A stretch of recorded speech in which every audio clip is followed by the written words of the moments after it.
Have you ever experienced a moment in worship where God felt real and extremely close to you? Maybe it was in a stadium seating, or maybe it was in a basement. Maybe it was at a conference, or maybe it was in a small group. Maybe it was through music, or maybe it was a walk in nature. But there was that moment, a song, a prayer, a lyric, a quiet space where you thought, God is here. It moved you, it steadied you, it made you feel alive. And then there are other moments where worship just doesn't feel like that at all. When the music feels off, the lyrics feel forced, the band sounds like bad karaoke, and you're standing there and you're thinking, I love God, but this just isn't doing anything for me.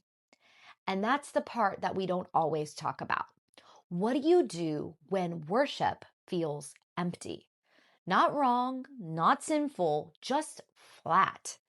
You're there, you're trying, everyone else seems engaged, but inside you feel disconnected.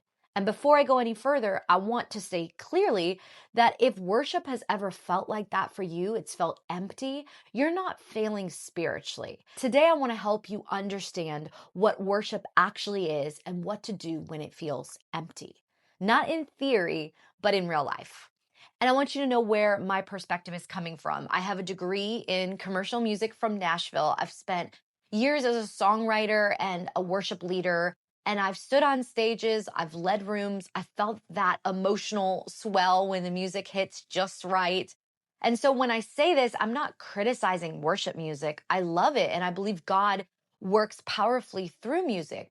But I've also learned something watching younger Christians, and maybe it's subtly taught to us that worship is primarily about how it makes us feel. And there's a danger in that. It's this idea of, did I feel moved? Did I feel close to God? Did it stir something emotionally in me? And emotions aren't bad. God created them. But here's the shift that changes everything. Worship was never meant to be about your emotions. Worship was never meant to be about us.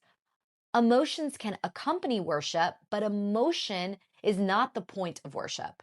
Because when worship becomes primarily about us receiving instead of just who God is, it will always feel empty when the emotion fades. And feelings do fade.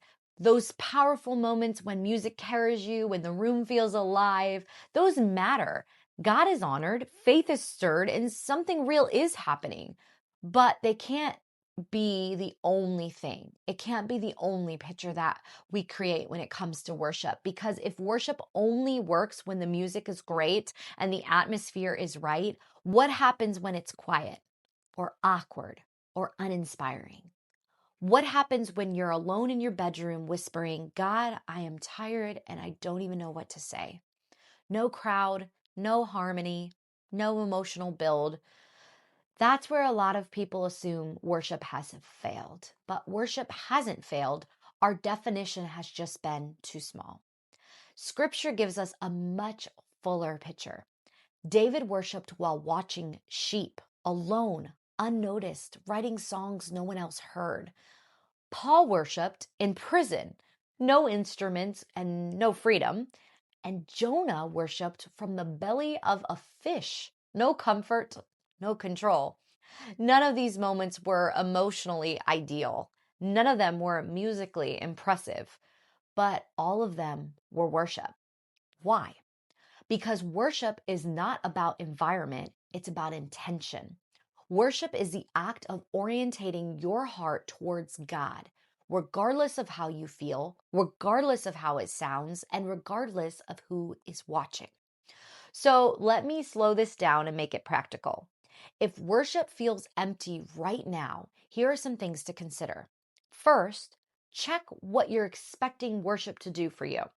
If worship becomes something you consume instead of something you offer, it will eventually disappoint you. Worship isn't meant to be a performance for us. It's a response to who God is. Sometimes worship comforts you. Sometimes it steadies you. Sometimes it feels quiet and ordinary, and all of those count. Second, remember that worship is giving, not getting. Scripture says, give to the Lord the glory due his name. That means worship is an offering, and offerings sometimes cost us something. Sometimes worship costs enthusiasm. Sometimes it costs comfort. Sometimes it costs honesty. Showing up tired and still turning your heart toward God, that's worship. Staying faithful when nothing feels emotional, that is worship. Third, broaden your definition of worship. Worship includes singing, but it's not limited to it. Worship is obedience, faithfulness, trust when answers don't come, choosing integrity when no one sees it. Paul calls this offering your life as a living sacrifice. He says this is your true and proper worship, which means worship can look like singing when you don't feel like it, praying when words feel thin, staying close when it's quiet, choosing trust over understanding. Those moments don't look impressive. They won't make any highlight reels, but they honor God deeply. So here's a gentle reframe if worship feels empty. Instead of asking, what am I getting out of this? Ask, what am I offering God right now? Maybe it's honesty. Maybe it's endurance. Maybe it's simply presence instead of passion, and it still counts. And often, fullness doesn't return when we chase it. It returns when we stop demanding it. Because worship isn't a feeling you manufacture, it's a position that you choose. And sometimes the most meaningful worship you'll ever offer is what happens when no one's watching. There's no lights, there's no music, there's no crowd, there's just intention. And that kind of worship God sees. So, if this has helped you, please like, subscribe, or comment, or share, or do what you gotta do. But I hope we can have more conversations about faith. And I pray that this encourages you to keep on worshiping in the high moments and the good times, and also the times where you're not feeling like you used to. Just keep bringing God a sacrifice of praise.